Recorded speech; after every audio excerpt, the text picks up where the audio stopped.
5, 4, 3, 2, 1. Amigos, bienvenidos a un episodio más de Autoterapia Podcast. Yo soy Luga Ballesteros y el día de hoy les quiero platicar algo hermoso que viví la semana pasada, que tuve el enorme gusto de compartirlo con mi mamá, y es que fuimos a una conferencia de Elizabeth Gilbert. Les cuento un poquito.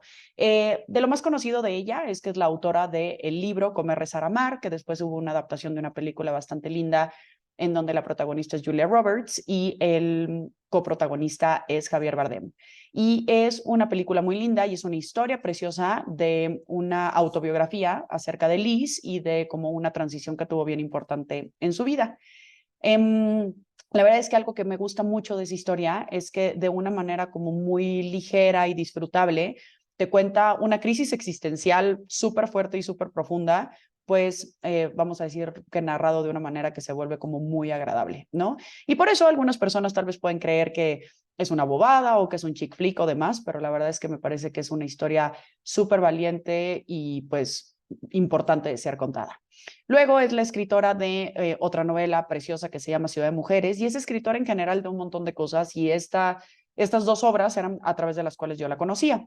Vi que iba a venir, me llamó la atención, compramos los boletos y entonces, bueno, me llevé una súper grata sorpresa porque simultáneo a que estaba viniendo a México salió un podcast en donde le entrevistaron las chicas de Se Regalan Dudas, empecé a conocer un poco más su forma de pensamiento y demás y dije, qué cosa tan maravillosa, me urge ir a ver a esta mujer, ¿no? Y entonces les quiero platicar algunas enseñanzas preciosas que nos dio el día de la conferencia y que estoy aprendiendo también en su libro que compré ese día, que se llama Libera tu magia. ¿Ok? Este libro es una preciosidad, no es una novela, a diferencia de las otras obras que yo conocía de ella, y es más bien un libro teórico en donde nos habla de aprender a vivir una vida creativa. Y déjenme les cuento que por ahí fue la conferencia que dio y demás, y me pareció hermoso. Insisto, todo lo que voy a compartir hoy tiene que ver con las enseñanzas que me dejó Liz ese día, y pues bueno, me parece que sería súper generoso poderlo compartir a más y más, ¿no? Entonces, estamos hablando de las 3 recomendaciones literarias de hoy, que son Comer, Rezar, Amar, Ciudad de Mujeres y Libera tu Magia, de Liz Gilbert. Ok, entonces, ¿por dónde va el tema de la vida creativa? Bueno, ella dice que prefiere no hablar de creatividad, sino de una vida creativa, porque tenemos un sesgo y un prejuicio como bastante marcado cuando empezamos a hablar de creatividad, considerando que tal vez las únicas personas que pueden hablar desde la creatividad son los artistas, los cantantes, que se puede derivar en escultura, en poesía, en escritura, etcétera, ¿no? Y entonces ella habla de vivir una vida creativa más allá de solamente esta parte de arte y plástica y demás, sino desde una propuesta de empezar a vivir la vida con una encomienda mucho más de curiosidad que de miedo. Y me parece una propuesta divina porque ya hemos hablado del miedo en otras ocasiones y me parece que es una emoción súper interesante a profundizar. Y particularmente ella nos narra como muchas cosas acerca de cómo su miedo la ha venido acompañando y cómo ha tenido que hacer un montón de cosas a pesar del miedo, ¿no? Y cómo lo tiene que hacer muriéndose de miedo y retada y sintiéndose súper vulnerable y demás. Y entonces nos narra cómo aprender a estar como en un lugar un poco más orientado a la parte de curiosidad, que dice ella que son como literalmente dos partes completamente opuestas del cerebro, ¿no? No puedes estar en miedo si estás en curiosidad y no puedes estar en curiosidad si estás en miedo. Entonces, básicamente es como usar por completo la otra mano y tratar de encontrar cómo nos podemos ayudar.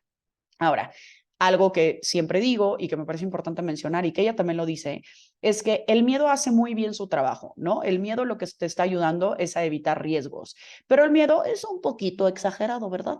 Y entonces para él todos los riesgos significan riesgo de muerte y riesgo de muerte y riesgo de muerte y basta, ¿no? Y entonces todo lo que no sepa que hay del otro lado del miedo te va a decir, para, basta, te vas a morir, todo va a acabar muy mal, ¿no?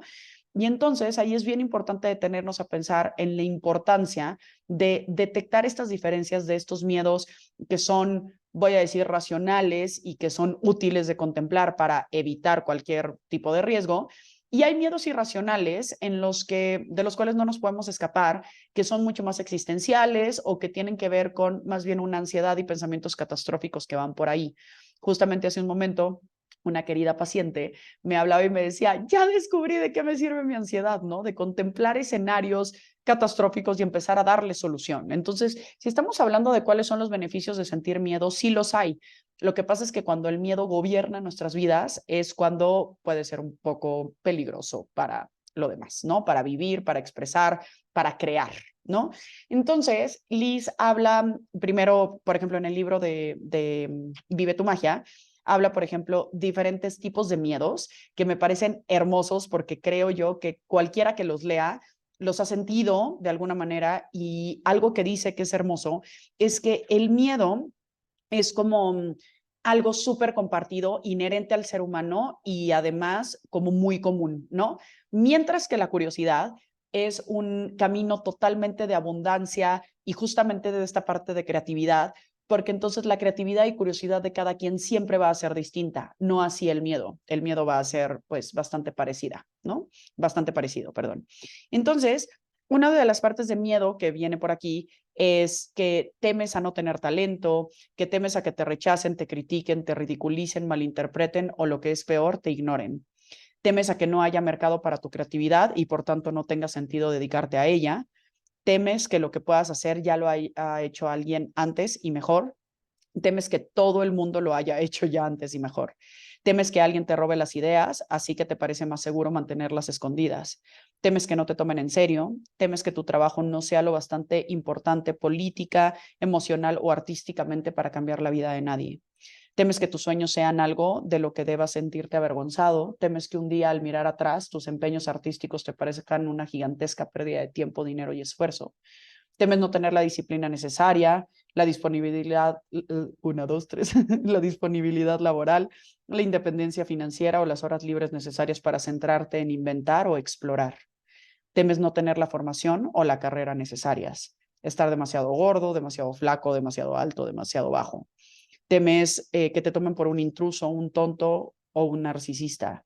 Temes contrariar a tu familia con lo que puedas revelarles.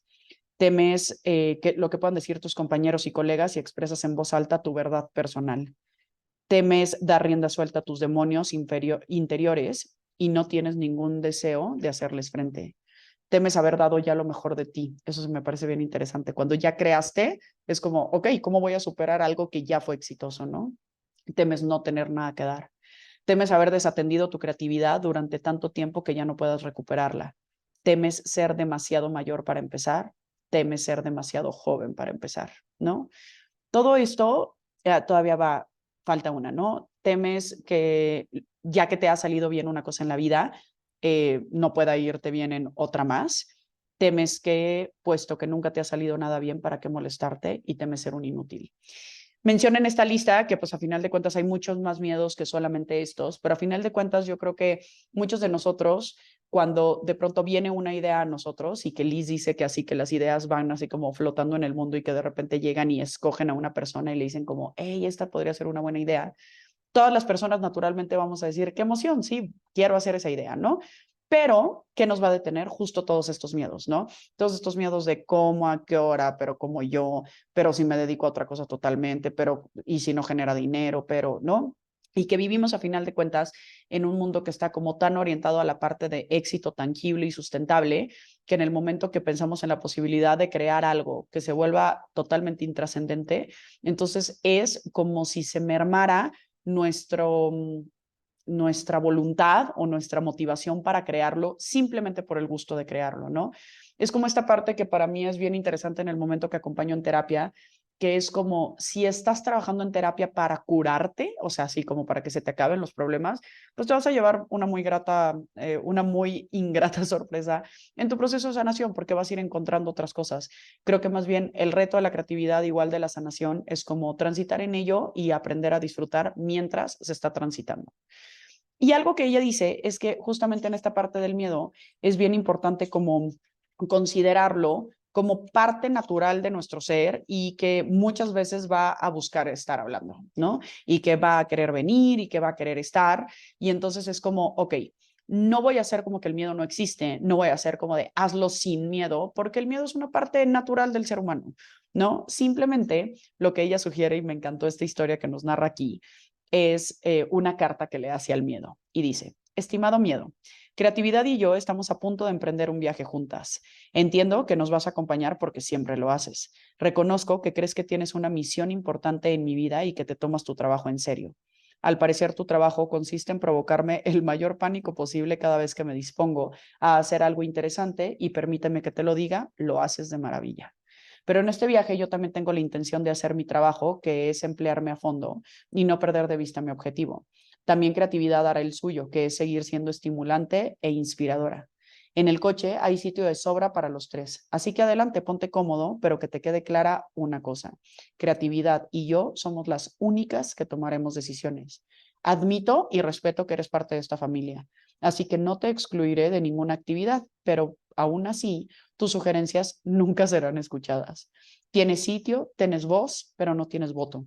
No puedes tocar los mapas de la carretera, no se te permite sugerir desvíos en el itinerario, no se te permite subir o bajar la calefacción. O sea, ni siquiera puedes tocar la radio. Pero sobre todo, mi viejo y querido amigo, tienes absolutamente prohibido conducir.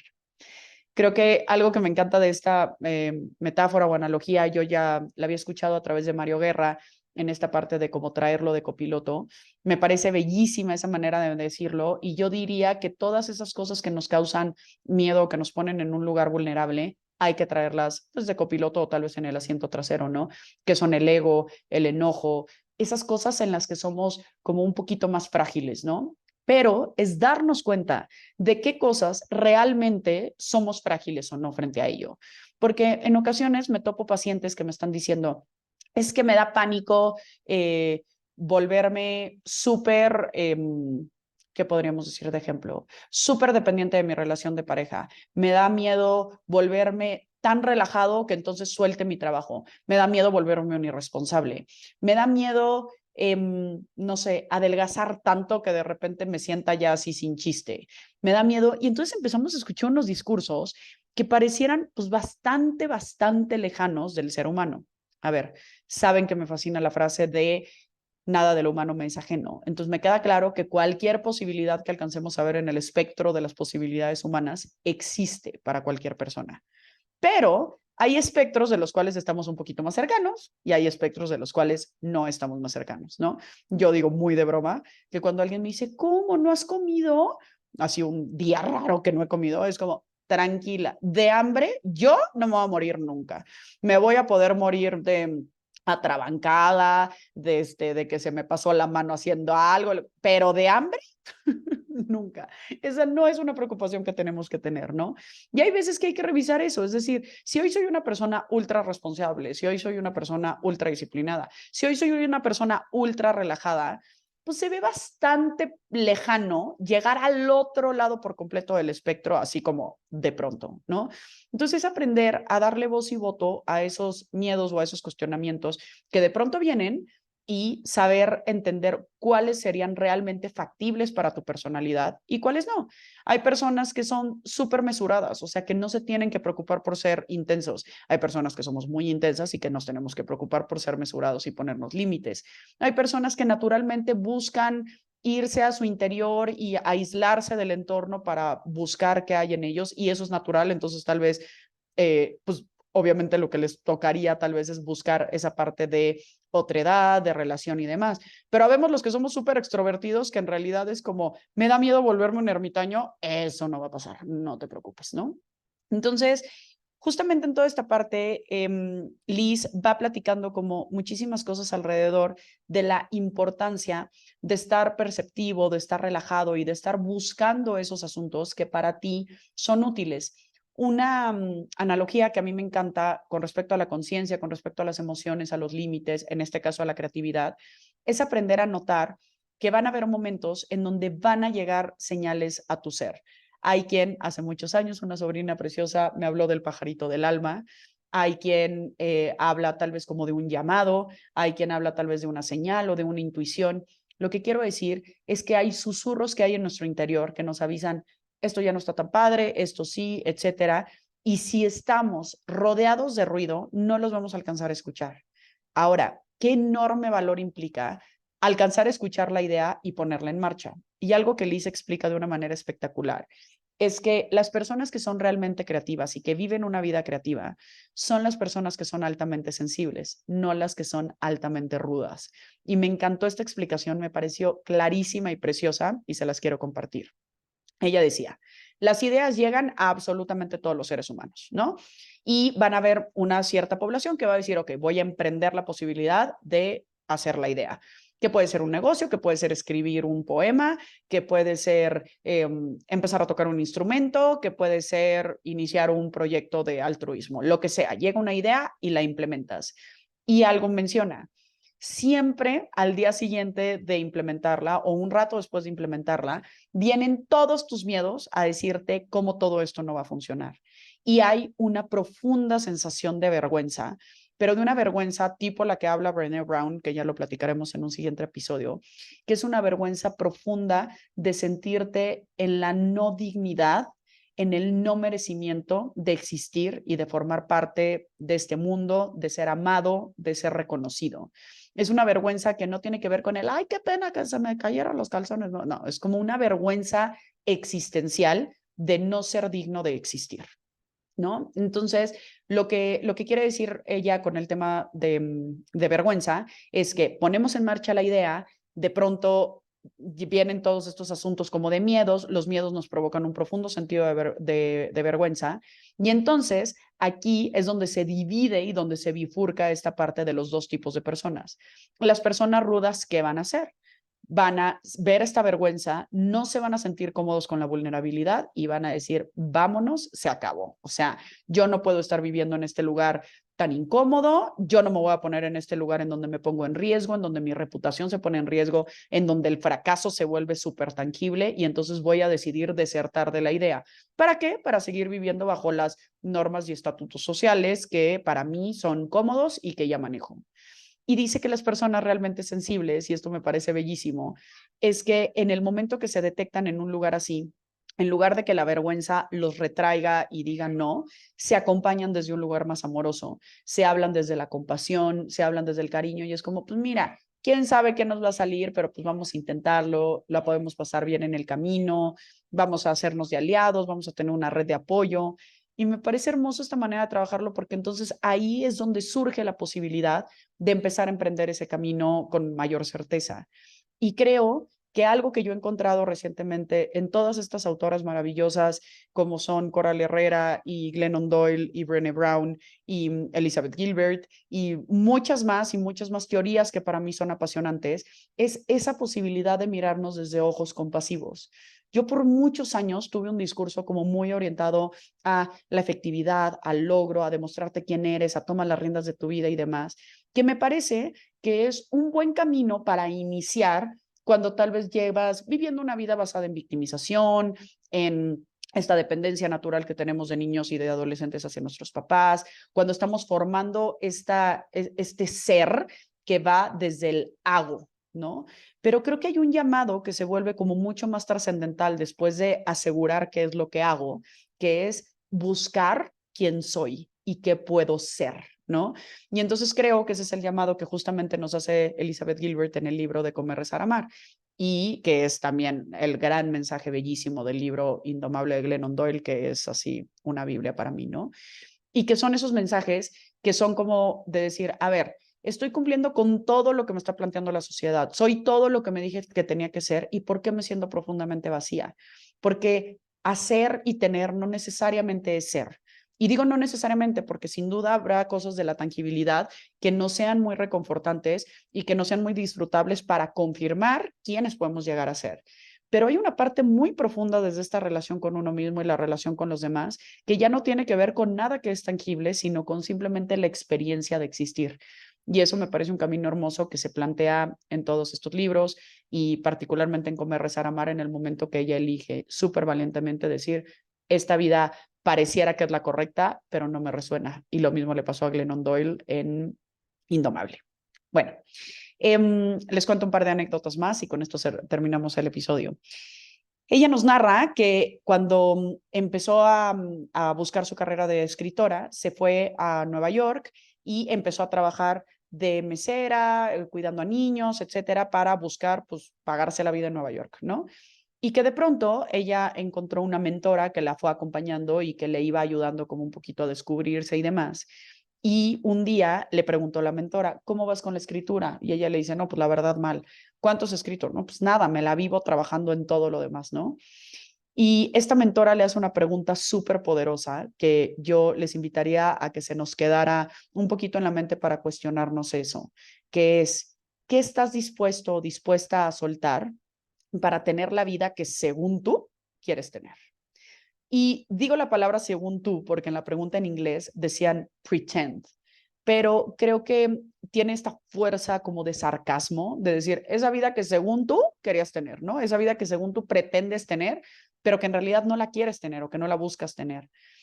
Liz nos dice que cuando escucha esta pregunta, ella se siente profundamente enojada y como indignada de decir, no estoy pretendiendo y no es la vida que según yo, es la vida que quiero tener. Ok, entonces para que tengas esa vida que pretendes tener o que según tú quieres tener, pues tienes que hacer una serie de esfuerzos y tienes que soltar formas de ser y maneras de ver la vida y demás. Entonces, ¿qué vas a soltar para que esto sea factible? Y me parece una pregunta súper poderosa porque creo que de pronto estamos viendo estas vidas de alrededor que parecieran soñadas o disfrutables y que se nos antojan. Y entonces como yo quisiera ese cuerpo, yo quisiera esa pareja, y yo quisiera esos hijos, y yo quisiera esa profesión, y yo quisiera ese dinero, y yo quisiera esa empresa. Y es como, ok, pero todo eso implica soltar ciertas cosas para sostener esas otras que hoy no tienes. ¿Estás dispuesto a soltarlas? ¿No? Entonces me parecen unas preguntas como súper valientes y súper poderosas en torno a ir creando la vida que quieres crear, ¿no? Y la segunda anécdota que me pareció hermosa, que ella nos contó a lo largo de la conferencia, es que ella nos estaba platicando de esta como importancia enorme de revisarnos continuamente en una vida creativa desde las cuestiones más simples y decía que no es factible llegar a esa vida creativa porque, y lo narraba ella en primera persona, pero me pareció de veras precioso y me hizo como resonar muchísimo en cómo yo veo la vida, que es, yo me despierto todos los días mentalmente enferma. Ese era su comentario. Y decía, y me despierto mentalmente enferma porque todos los días me despierto llena de juicios, llena de comparaciones, llena de inseguridades, llena de ansiedad, de prisa, de ganas de demostrar, de ganas, no sé, de pesarme o hacer o tal, o sea, como de confirmar todas estas partes del entorno que me hacen estar mentalmente inestable o mentalmente enferma. Y ella dice que pasa una gran parte de su día buscando regresar a su centro, ¿no? Buscando regresar a su centro desde meditar, desde tratar de tomarse la mañana con calma, desde buscar no revisar el celular de inmediato, cositas así que de alguna manera le van ayudando a llegar al centro para a partir de ahí estar en creación. Y si bien me queda claro que la vida es ajetreada y que no todos tenemos todos los privilegios del mundo para despertar y centrarnos así de las 6 de la mañana a las 12 del día, ¿no? Y para hacer yoga y meditar horas y tal. Creo que sí es importante, justo en esta parte del copiloto, para mí resonó mucho esta posibilidad de decir, me doy cuenta que cuando me salgo de mí, es un lugar en donde naturalmente me puedo ver en enfermedad. En enfermedad desde la parte de, insisto, comparación, de inseguridades, de sentirme impostora, de sentirme no capaz, de preguntarme si soy suficiente y todos estos miedos de veras tan fuertes que existen en, pues básicamente todos los seres humanos. Entonces mi invitación hoy, igual que siempre, es en esta autoterapia que nos podemos hacer, es despertarte cada día y buscar cuáles son esas rutinas y esas actividades que te ayudan a llegar a tu centro. Porque cuando estás en tu centro estás en paz y es cuando te comparas y cuando estás en estas demandas y exigencias de lo demás, en donde de pronto se te puede salir de las manos. Espero que les hayan resonado estas enseñanzas tanto como a mí. Espero que puedan leer sus libros. De verdad es una mujer entrañable, preciosa, que transmite una congruencia y una dulzura espectacular, al mismo tiempo es divertidísima, es como muy graciosa en su manera de mencionar las cosas y al mismo tiempo es súper culta y profunda y demás. Entonces creo que Elizabeth Gilbert nos viene a demostrar esta posibilidad de tener características que, entre comillas, pudiesen ser contradictorias, coexistiendo en un ser bellísimo. Se lo recomiendo muchísimo, espero que lo hayan disfrutado y nos vemos en el siguiente episodio. Un beso.